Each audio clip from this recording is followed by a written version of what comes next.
इनसे बड़ा गद्दार हो ही नहीं सकता कोई। इतिहास और आने वाली जनरेशन याद रखेंगी कि इन लोगों ने इस मुल्क के साथ क्या किया और इनको कभी माफ नहीं करेंगे कि 370 के हटते ही 35 के हटते ही पाकिस्तान की सेना बेरोजगार हो गई है। उनका पाकिस्तान में एक ही नैरेटिव था कि कश्मीर को जिंदा रखना है ताकि पाकिस्तान की जनता, पाकिस्तान की सेना या सरकार से ये ना पूछे कि आप कर क्या रहे हैं। अब उनके पास क्या मुद्दा है? कोई मुद्दा नहीं उनके पास आज के दिन। उन सब के लिए कश्मीर एक बहुत बड़ा बिजनेस था। जब आज ये आर्टिकल को स्टक डाउन कर दिया गया है तो इन सब के पेट पे लात पड़ गई है। साथ में कश्मीर की आवाम के लिए भी विश्वासघात था क्योंकि उनको मौका ही नहीं मिला इस देश की को जानने का, पहचानने का और अपनाने का। इन्होंने एक दीवार पैदा कर दी। महबूबा मुफ्ती कहती हैं कि ये सेकुलर कंट्री। अरे मैडम, तब कहां गई थी आप जब कश्मीरी पंडितों को मार के भगाया, सिखों को मार के वहां से भगाया आपने? और इनके पिताजी वहां मॉब लीड करते थे। अरे जब रोहिंग्या को लाके बसाने को तैयार है, यहां पे उनको नागरिकता देने को तैयार है, आईएसआई कि एक एजेंट को नागरिकता देने को तैयार है, लेकिन कश्मीरी पंडितों को वापस नहीं जाने देंगे साहब। क्यों? क्योंकि इनको वहां पे इस्लामिक स्टेट स्थापित करना है। आर्टिकल 370 और 35 को हटाना ये हिंदुस्तान के इतिहास की तारीख में एक बहुत बड़ा हिस्टोरिकल मोमेंट है और अब जाके कश्मीर का पूर्ण विलय भारत में हुआ है। 1947 में कुछ सिचुएशन रही होंगी, हम ये नहीं कह रहे कि अच्छी थी, खराब थी, अब उस चीज़ में नहीं जाएंगे हम, लेकिन जो किया गया था गलत किया गया था। अब इसका मतलब ये नहीं कि जो गलत किया गया उसको सुधारा नहीं जाए। ये एक हिस्टोरिकल ब्लंडर था जो नेहरू जी के टाइम हुआ, चलो हो गया वो, लेकिन उस हिस्टोरिकल ब्लंडर की सजा किसको मिली? उसकी सजा इस देश के सैनिकों को मिली। हमारे इतने साथी शहीद हुए, 26,941 साथी जो शहीद हुए हैं, उनमें से 20,000 से ज़्यादा साथी कश्मीर में शहीद हुए हैं। किसके लिए? इस देश के तिरंगे के लिए, इस देश की अखंडता के लिए, इस देश की संप्रभुता के लिए, कश्मीर में जो अपने भाई बहन हैं उनको बचाने के लिए। लोगों के लिए वो ज़मीन का टुकड़ा होगा, लेकिन एक सोल्जर होने के नाते, इस देश का नागरिक होने के नाते हमारे लिए कश्मीर एक भावनात्मक, एक इमोशनल इशू भी है। इन लोगों ने 1947 से लेके आज तक इस मुद्दे को ऐसे उलझा के रखा कि ये चाहते ही नहीं थे। इन लोगों के लिए कश्मीर एक बिजनेस था। कश्मीर के जो लोकल लीडर्स हैं, जिसमें महबूबा मुफ्ती, अब्दुल्ला परिवार और ये हुर्रियत के जो गुंडे टेररिस्ट हैं, इनके लिए, और इनके जो गुलाम लोग हैं उनके लिए, कांग्रेस की जो सरकारें थी उनके लिए, पाकिस्तान आईएसआई के लिए, जो करप्ट ब्यूरोक्रेट्स थे उनके लिए, दलाल पत्रकार जो इनको आईएसआई से पैसा मिलता था उनके लिए, इस देश के अंदर जो स्यूडो सेकुलरिस्ट और जो अमन की आशा गैंग का जो ये ड्रामा चला रहे थे, उन सब के लिए कश्मीर एक बहुत बड़ा बिजनेस था। जब आज ये आर्टिकल को स्टक डाउन कर दिया गया है तो इन सब के पेट पे लात पड़ गई है। हर साल कश्मीर को लाखों करोड़ रुपए जाता था। अगर इतना पैसा, मैं आपको आंकड़ों के हिसाब से बताना चाहूंगा कि अगर पूरे देश में 100 रुपए का बजट जाता है पूरे हिंदुस्तान के आवाम के लिए, तो उसमें से 10 रुपए सिर्फ कश्मीर के लिए जाता है। और कश्मीर की पॉपुलेशन पूरे देश के पॉपुलेशन के मुकाबले सिर्फ 1% पॉपुलेशन है। यह कहां का न्याय है? एक देश, उसमें एक दूसरा नया देश पैदा कर दिया। एक देश का संविधान, उसमें कश्मीर का एक अलग संविधान कर दिया। यहां हमारा तिरंगा है, उनका एक अलग झंडा था, अब हटा दिया गया। ये कहां का न्याय है? ये पूरे देश की जनता के साथ विश्वासघात था। साथ में कश्मीर की आवाम के लिए भी विश्वासघात था, क्योंकि उनको मौका ही नहीं मिला इस देश की को जानने का, पहचानने का और अपनाने का। इन्होंने एक दीवार पैदा कर दी। इस जो आर्टिकल 370 और 35A है, इसकी वजह से जो वहां की जो महिलाएं हैं उनके साथ ये डिस्क्रिमिनेटरी था। मैं आपको एक एग्जांपल देना चाहूंगा। पाकिस्तान की आईएसआई की एक एजेंट है मशाला मलिक, जिन्होंने हिंदुस्तान में एक टेररिस्ट है यासीन मलिक, जो भी तिहाड़ जेल में बंद है, उससे उसने शादी की। वो पाकिस्तान की नागरिक है। जो उसने यासीन मलिक से शादी की वो कश्मीर की नागरिक बन गई। वो इस देश की नागरिक नहीं है, लेकिन कश्मीर की सरकार ने उसको नागरिकता का पट्टा दे दिया। मैं और मेरे जैसे लाखों लोग जो फौज, police, CRPF, BSF, army, air force, navy में जिन्होंने सर्व किया है, और हमारे बहुत सारे साथियों ने शहादत दी है। अगर आज हमारे में से कोई भी जाके कश्मीर में बसना चाहे, हमें बसने का हक नहीं था, अब मिलेगा। क्यों? एक पाकिस्तानी आईएसआई एजेंट आके यहां की नागरिक बन सकती है, वो कश्मीर में वोटों में वोट डाल सकती है, वो यहां की सारी खबरें ले जाके पाकिस्तान आर्मी हेडक्वार्टर रावलपिंडी में दे सकती है। लेकिन इस देश के लिए लड़ने वाले, देश के लिए काम करने वाले लोग कश्मीर में न जा सकते थे, न बस सकते थे, न नौकरी कर सकते थे। ये क्या हो रहा है? अरे यही नहीं, फारूक अब्दुल्ला साहब की जो शादी हुई है वो इंग्लैंड की नागरिक थी, उनकी मोहतरमा। जो उमर अब्दुल्ला साहब जो सीएम रहे हैं, उनकी माताजी, उन्होंने इंडिया की नागरिकता नहीं ली, लेकिन वो इंग्लैंड की नागरिक होते हुए आके जम्मू कश्मीर में कोई प्रॉपर्टी खरीद सकती हैं। उमर अब्दुल्ला साहब की सगी बहन मैडम सारा, जो राजस्थान के डिप्टी सीएम सचिन पायलट हैं, उनकी धर्मपत्नी है। जो ही उन्होंने राजस्थान के बंदे से शादी की, वो उनके सारे अधिकारी चले गए। वो कश्मीर में न जमीन ले सकती, न उनके बच्चे जाके जमीन ले सकते। एससी, एसटी, ओबीसी को जो आरक्षण पूरे देश में मिल रहा है, कश्मीर में किसी को आरक्षण नहीं मिलता। पीओके से जो शरणार्थी आए थे, हिंदू और मुस्लिम, उनकी संख्या 6 लाख है। आज तक इन लोगों ने उनको नागरिकता नहीं दी, लेकिन मसाल मलिक जो कि आईएसआई एजेंट है, उसको उन्होंने नागरिकता दे दी। ये चल क्या रहा है? कश्मीर की जो असेंबली थी, असेंबली के अंदर नेशनल कॉन्फ्रेंस के एमएलए अकबर लोन हर दिन जब असेंबली शुरू होती थी, पाकिस्तान जिंदाबाद के नारे लगाते थे और हिंदुस्तान मुर्दाबाद। उनको तनख्वाह कहां से मिल रही थी? आपके, मेरे और देश के लाखों करोड़ों लोग जो टैक्स पेयर हैं, उनके पैसे से उनको तनख्वाह मिल रही थी। हमारे पैसे पे ऐश करोगे, हमें ही गाली दोगे और फिर हमें कहोगे कि आप कौन? ये नहीं चल सकता।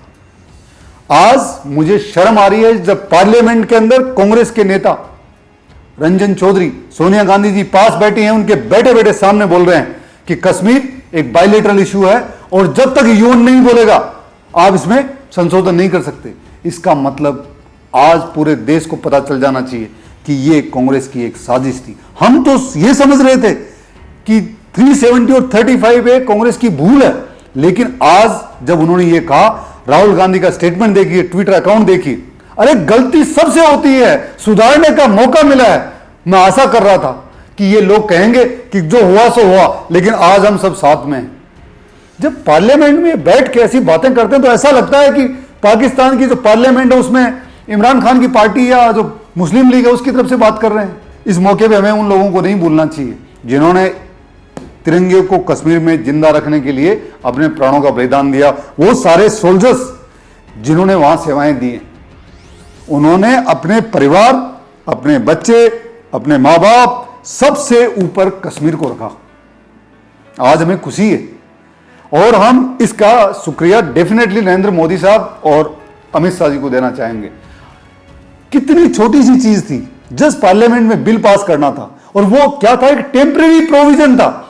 भाई साहब, टेम्परेरी कितने दिन होता है? 7 घंटे, 7 दिन, 17 दिन, 27 दिन, 7 महीने, 7 साल, 17 साल, 37 साल। अरे टेम्परेरी की क्या डेफिनेशन है भाई? 70 साल हो गए यार, मजाक। और जब आज मौका आया तो संसद में खड़े होके विरोध कर रहे हैं। मुझे ऐसा लगा, और मैं आज आपको बता रहा हूं, कांग्रेस ने सुसाइड कर लिया।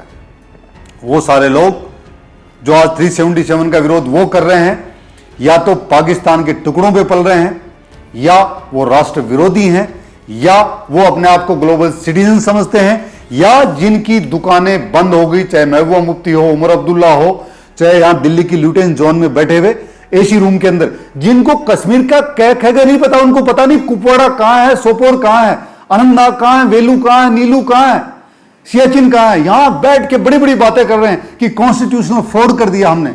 अरे कॉन्स्टिट्यूशनल फ्रॉड तो वो था जब देश के साथ गद्दारी करके एक देश में दूसरा देश बना दिया, इसी देश में दूसरा झंडा दे दिया, दूसरा संविधान दे दिया। मजाक बना दिया था इन लोगों ने। और ये लोग तब कहां चले गए थे? जब कश्मीरी पंडितों को इन्होंने वहां से मार के रातों रात भगाया। मुझे उसका याद नहीं है कि एक कश्मीरी में एक कहावत है कि रली गली चली, कि या तो कश्मीर छोड़ दो या कन्वर्ट हो जाओ, या फिर अपनी बीवी बच्चों को छोड़ के चले जाओ, अदरवाइज हम आपको मार देंगे। आज 377 हटाया है, 35A हटाया है। क्या कोई आज बोल रहा है कश्मीर में किसी भी हिंदू मुस्लिम सिख ईसाई को कि आप कश्मीर छोड़ दीजिए? कोई नहीं बोल रहा आज। हम कह रहे हैं रहिए आराम से, शानो शौकत के साथ रहिए, आप हमारे देश के नागरिक हैं, आप हमारे भाई बहन हैं। क्या आज कश्मीर में 370 और 35 हटाने के बाद में क्या किसी को कोई बोल रहा है कि मंदिर मस्जिद गुरुद्वारे तोड़ दो? कोई नहीं बोल रहा। 1989 में इन्होंने 200 मंदिर तोड़ दिए। क्या आज कोई कश्मीर में किसी को बोल रहा है कि आप हिंदू तो मुसलमान बन जाओ, मुसलमान हो तो क्रिश्चियन बन जाओ या हिंदू बन जाओ? कोई नहीं बोल रहा है और नहीं बोलेगा। कोई नहीं बोल रहा इस बात को। क्या आज कोई कश्मीर में यह बोल रहा है किसी को कि रातों रात छोड़ जाओ या अपनी बीवियों को छोड़ जाओ या बच्चों को छोड़ जाओ? नहीं, कोई नहीं बोल रहा है। 377 हटाने का मतलब है कि आप हमारे जैसे हैं, हम आपके हैं और आप हमारे हैं। आप में और हमारे में कोई अंतर नहीं है। आज हम एक घर में एक साथ एक थाली में खाना खा रहे हैं। जनाब, हिंदुस्तान लास्ट ईयर का बता रहा हूं आपको कि यूपी देश का इतना बड़ा सूबा है, वहां के एक नागरिक पे भारत सरकार का 3,600 रुपए खर्च हुआ है। और कश्मीर में 2018 में 92,000 रुपए खर्च हुआ है। क्यों? उनके सिर पे कोई ताज लगा हुआ है क्या? क्या उनके 2 मुंह हैं, 4 आंखें हैं? क्या ब्रह्माजी हैं वो? क्या ज्यादा खाना खाते हैं? ऐसा क्यों भाई? इस देश के सारे नागरिक समान हैं। आज हमें खुशी है कि फाइनली ये जो एक ऐतिहासिक पल है हमारे जीते जी आ गया। महबूबा मुफ्ती कहती हैं कि ये सेकुलर कंट्री। अरे मैडम, तब कहां गई थी आप जब कश्मीरी पंडितों को मार के भगाया, सिखों को मार के वहां से भगाया आपने? और इनके पिताजी वहां मॉब लीड करते थे। मैं आपको बताना चाहूंगा कि 1989 से लेकर 2014 तक कांग्रेस की सरकारों ने हुर्रियत के जो आतंकवादी हैं, गिलानी, यासिन मलिक, ये टेररिस्ट लोग, ये बलात्कारी लोग, ये हत्यारे, इनके ऊपर 5,900 करोड़ रुपया खर्च किया है। क्या देश के जवाई हैं? अरे आतंकवादियों के ऊपर आप 5,900 करोड़ रुपए खर्च कर रहे हो। आप उनको बुलाते हो वहां से फ्लाइट से दिल्ली में, प्रधानमंत्री मनमोहन जी हाथ मिलाते हैं उनसे। यासिन मलिक से मनमोहन जी ने हाथ मिलाया, उनको गले मिलाया, उनसे गिफ्ट हाथों में ली। उन्हीं हाथों से, जिन हाथों से उसने हमारे एयरफोर्स के 5 भाइयों का कत्ल किया। कितने कश्मीरी नागरिकों को उन्होंने मारा। महबूबा मुफ्ती जो ही सीएम बनी, उन्होंने साउथ कश्मीर से सेना को हटाने की मांग शुरू कर दी।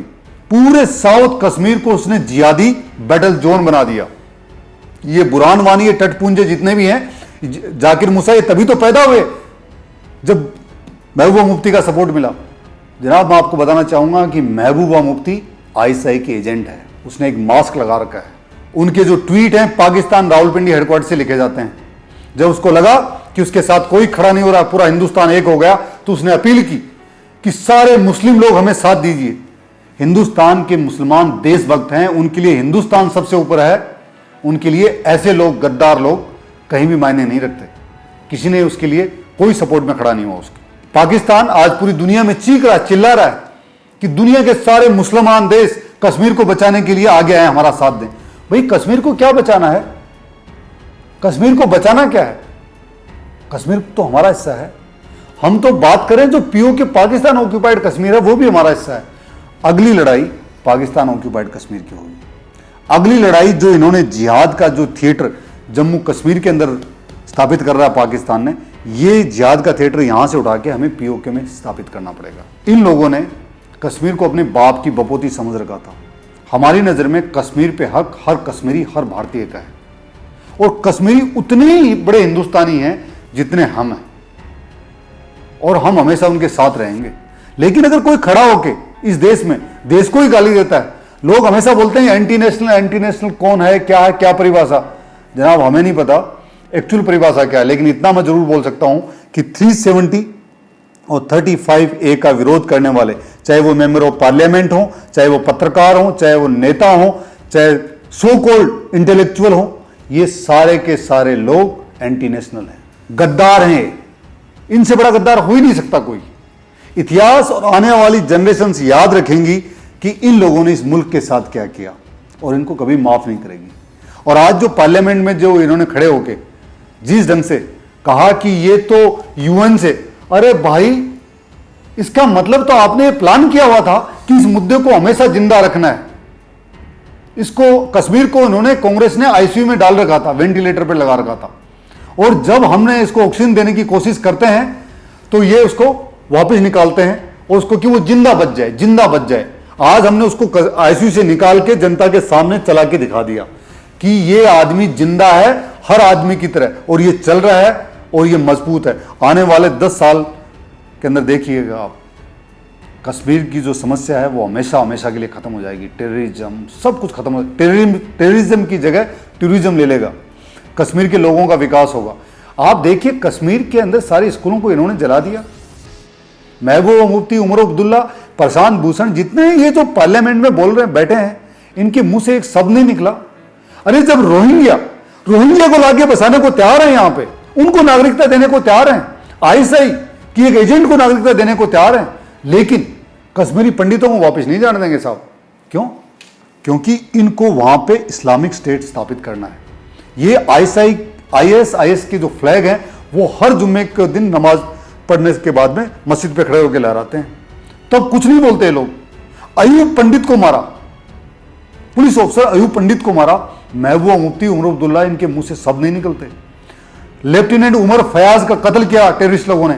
ये जितने प्रशांत भूषण, अरुणधति रॉय, ये जितने कविता कृष्ण, सैला रशीद, उमर अब्दुल्ला, पार्लियामेंट में जितने बैठे जो इसका समर्थन कर रहे थे 370 का, ये एक भी आदमी के मुंह से शब्द नहीं निकला।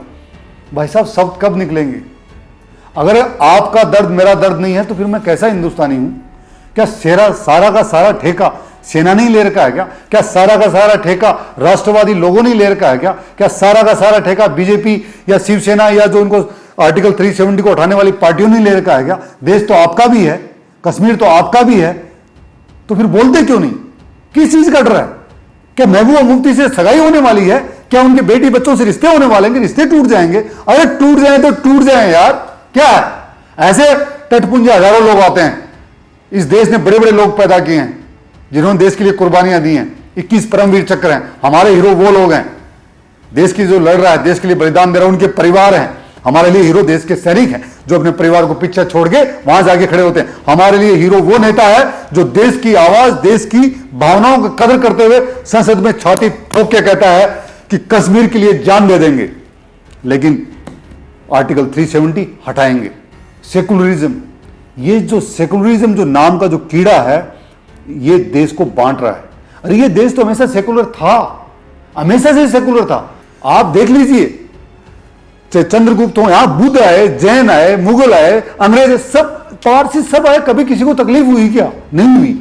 ये बाहर से इंपोर्टेड टर्म्स हैं, ये इंटेलेक्चुअल टेररिस्ट हैं, इंटेलेक्चुअल टेररिस्ट हैं। ये नई नई टर्म्स लेके आते हैं, लोगों के दिमाग में डालते हैं। इतना बड़ा देश है जनाब, सबकी आकांक्षाएं पूरी नहीं होती हैं। 132 करोड़ लोग हैं, तो लोगों को, जो युवा लोग हैं, उनको भड़काते हैं।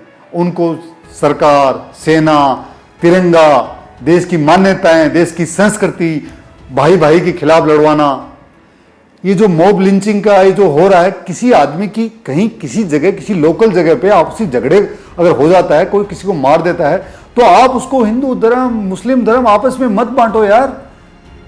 महबूबा मुफ्ती ने क्या किया? अगर महबूबा मुफ्ती कहती कि कश्मीरी पंडितों को मैं लेके आऊंगी, तो आज शायद देश के सारे लोग उनके साथ खड़े होते, लेकिन नहीं, पाकिस्तान का एजेंडे पे काम कर रहे थे। और मैं आपको एक चीज और बताने वाला हूं कि 370 के हटते ही, 35 के हटते ही पाकिस्तान की सेना बेरोजगार हो गई है। उनका पाकिस्तान में एक ही नैरेटिव था कि कश्मीर को जिंदा रखना है, ताकि पाकिस्तान की जनता, पाकिस्तान की सेना, सरकार से ये ना पूछे कि आप कर क्या रहे हैं। अब उनके पास क्या मुद्दा है? कोई मुद्दा नहीं उनके पास आज के दिन।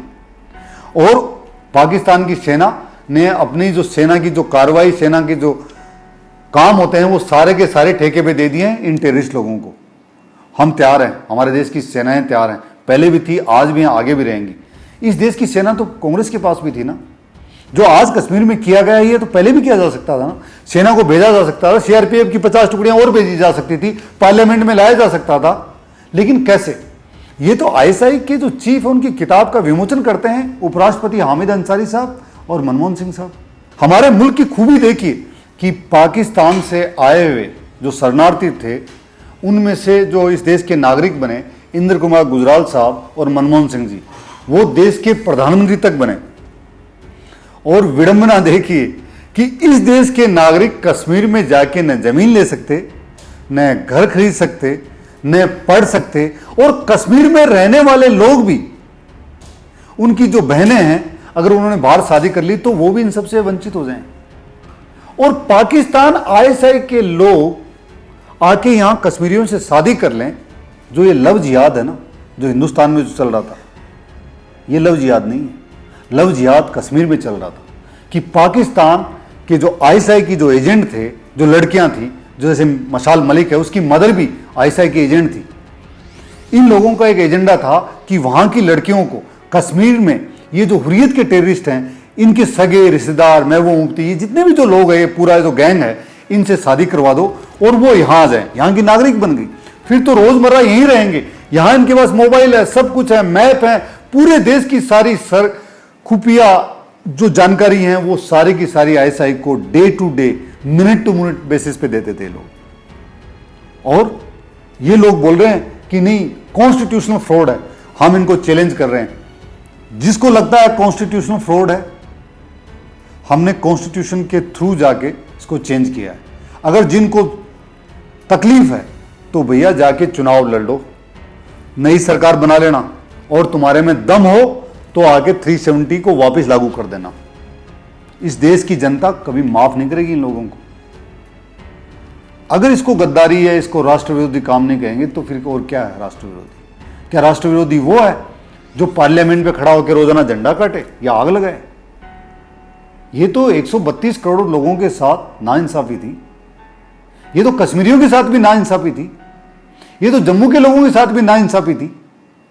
आज इन्होंने बोला है, कल ममता बनर्जी खड़ी हो जाएंगी, वो भी बोलेंगे इस्लामिक रिपब्लिक ऑफ बंगाल। कहां तक आप अपीज करोगे यार? आप कहां तक अपीज करोगे? अपीज करके आप समाज बांट रहे हो, देश बांट रहे हो। मुस्लिम लोग नहीं बोल रहे हैं कि आप हमारे नेता हो, लेकिन ये जानबूझ के जाके गले पड़ रहे हैं उनके कि हम आपका भला करेंगे। भैया, मुसलमानों का भला कोई नहीं कर सकता, वो खुद करते हैं। हिंदुओं का भला कोई नहीं कर सकता, वो खुद करेंगे। हर आदमी अपना भला खुद करेगा। इस देश में एक न्याय व्यवस्था है, एक शासन प्रणाली है जिसके थ्रू हर आदमी को जीने का, रहने का, सबका हक है। लेकिन ये जब ठेकेदार बन जाते हैं किसी धर्म या किसी जात पात के, आज जब पार्लियामेंट में मैं देख रहा था तो मुझे हंसी आ रही थी कि लोग बोल रहे हैं कि उमर अब्दुल्ला और महबूब मुफ्ती को गिरफ्तार क्यों कर लिया। तो मैं उनसे पूछना चाहूंगा कि क्या दिल्ली में बैठे हुए आम लोगों को गिरफ्तार करोगे आप? अरे उनको गिरफ्तार नहीं करेंगे तो किसको करोगे? वो तो ओपनली जाके बोल रहे हैं कि सड़कों पे जाओ, खून खराबा करो, लोगों को मारो, गाड़ियां चलाओ, पेट्रोल पंप जला दो, बम फोड़ो, असेंबली तोड़ दो, सेना के ऊपर पत्थर मारो। यही सिखाया इन्होंने लोगों को। सैनिकों की जब पत्थरों की लग रही वो वीडियो मुझे आज भी याद है। अगर सेना अगर ह्यूमन नहीं होती, एथिकल नहीं होती, अगर पाकिस्तान आर्मी की तरह होती, तो मैं जनाब आपको बताना चाहूंगा, जिस ढंग से जब ये पत्थर मारते हैं, एक गोली चलानी होती है साहब, और गोली किसी को पूछती नहीं कि सामने कौन खड़ा है, मैं हूं, आप हो, कोई भी हो, जिसको लगती है उसको अपने साथ लेके जाती है। लेकिन इतना रिस्ट्रेन कोई नहीं कर सकता जितना हिंदुस्तान की आर्मी ने किया। किस लिए किया? अगर पाकिस्तानी होते तो नहीं करते साहब, अगर आतंकवादी होते तो नहीं करते। सिर्फ और सिर्फ इसलिए किया कि ये हमारे लोग हैं, ये हमारे लोग हैं, ये भूल गए, भटक गए। लेकिन भाई साहब, कितने भटक जाओगे आप? कब तक? अब पानी सिर से ऊपर निकल गया है साहब। सेना किसी घर में नहीं जा रही, लेकिन जब देश की संस्थाओं को तोड़ रहे हो, झंडे जला रहे हो, इमारतें तोड़ रहे हो, स्कूल जला रहे हो, फौज की गाड़ियों पे बम फोड़ रहे हो, सरकारी इमारतों को तोड़ रहे हो, जला रहे हो, देश का पैसा लूट रहे हो और देश को ही गाली दे रहे हो और पाकिस्तान की गोद में जाके बैठ रहे हो, माफ नहीं करेंगे साहब। माफी का खाना नहीं। सजा मिलेगी, जरूर मिलेगी और दी जाएगी। और जो ये जिनको गिरफ्तार किया है, मैं तो देश की सरकार से ये भी अपील करना चाहूँगा, फौजी लोग हैं, तुम तो दिल से बोलते हैं, जो कुछ है सब कुछ दिल, पार्टी वार्टी सब बात की बात है। देश सबसे ऊपर, सेना सबसे ऊपर, सेना के शहीद सबसे ऊपर, देश में आस्था रखने वाले सारे नागरिक सर माथे पे उनको सलाम करते हैं, जिन्होंने राष्ट्र को प्रथम रखा, देश को सबसे ऊपर रखा, शहीदों की इज्जत की, देश के मूल्यों की, संस्कृति की इज्जत की। राष्ट्र की भावनाओं की कदर की, चाहे वो जो भी पॉलिटिशियन हो, हम उसकी कदर करेंगे। राजनीतिक आइडियोलॉजी चलती रहेंगी, लेकिन अगर जो लोग देश को गालियां देंगे, जो लोग देश के खिलाफ काम करेंगे, जो लोग रोहिंग्या को लाके बसाएंगे, जो लोग पाकिस्तान की गोद में जाके बैठेंगे, जो लोग हिंदुस्तान को गाली देंगे, जो लोग तिरंगे को गाली देंगे, जो लोग तिरंगा जलाएंगे, जो राष्ट्रगान का अपमान करेंगे, जो सैनिकों का अपमान करेंगे, जो शहीदों का अपमान करेंगे और जो आर्टिकल 370 का फेवर करेंगे, जो 35A का फेवर करेंगे, वो हमारी नजर में गद्दार हैं। परिभाषा मुझे नहीं पता, लेकिन मुझे इतना पता है कि ये सारे के सारे लोग गद्दार हैं, चाहे वो कोई भी कितने बड़े से बड़ा नेता, अभिनेता, उद्योगपति, नागरिक, MP, MLA, कोई भी बाबा साबा मौलवी कोई भी क्यों नहीं हो, वो हमारी नजर में गद्दार है। मैं देश की जनता को मुबारकबाद देना चाहता हूं और कश्मीर के भाइयों को यह भी एहसास करवाना चाहता हूं कि हम आपके साथ खड़े हैं। आज नहीं, कल नहीं, हमेशा। जब तक ये देश रहेगा, जब तक तिरंगा रहेगा, जब तक दुनिया रहेगी, हम आपके साथ रहेंगे। बस आपसे अपील है कि आप इस मुल्क में, मुल्क की मान्यताओं में, मुल्क के संविधान में, मुल्क के लोगों में, मुल्क की ज़मीन में, मुल्क की सेना में, मुल्क की व्यवस्थाओं में, सब में भरोसा रखिए। और मैं मेरे कश्मीरी भाइयों से ये भी बोलूँगा कि दोस्तों, मोहब्बत एक तरफा नहीं होती है। अगर हम आपसे मोहब्बत करते हैं, हम आपसे प्यार करते हैं, तो हम आपसे आशा करते हैं कि अगर हम आपसे इतनी मोहब्बत कर रहे हैं तो इतनी तो आपको भी करनी पड़ेगी। आप हमारे हैं और हम आपके हैं। जो बॉर्डर के उस पार बैठे हैं वो आपके दुश्मन हैं। हमें उनसे कोई तकलीफ नहीं है अगर वो अपने देश चलाएं, अपने देश में खुश रहें। हम तो दुआ मांगते हैं भिखारियों के लिए भी।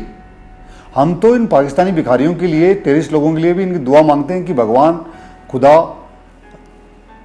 गुरु नानक इनको बुद्धि दे, ताकि अपने घर बैठे पढ़े लिखें, अपने घर का, अपने बच्चों का, अपने देश का विकास करें।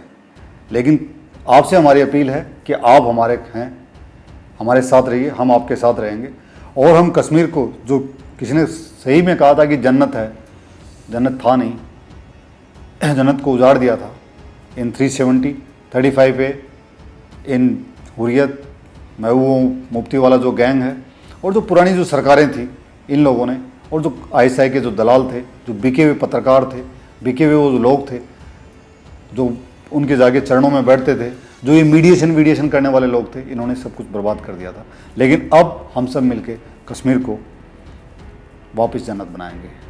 कुछ लोग बोल रहे हैं कि आर्टिकल 370 हट गया है तो अब कश्मीर में कत्लेआम मच जाएगा, पाकिस्तान ये कर देगा, पाकिस्तान का साथ तुर्की देगा, वो देगा। तो ये तो बहुत दूर की बातें हैं।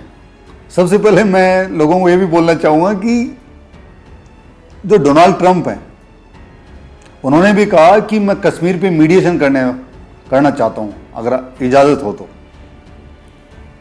लेकिन देश की सरकार, देश के प्रधानमंत्री और देश की जनता की जो विल थी, उन्होंने ये बता दिया कि भाई साहब, हमारे घर के मामलों में आपको चौधराहट करने की ज़रूरत नहीं है।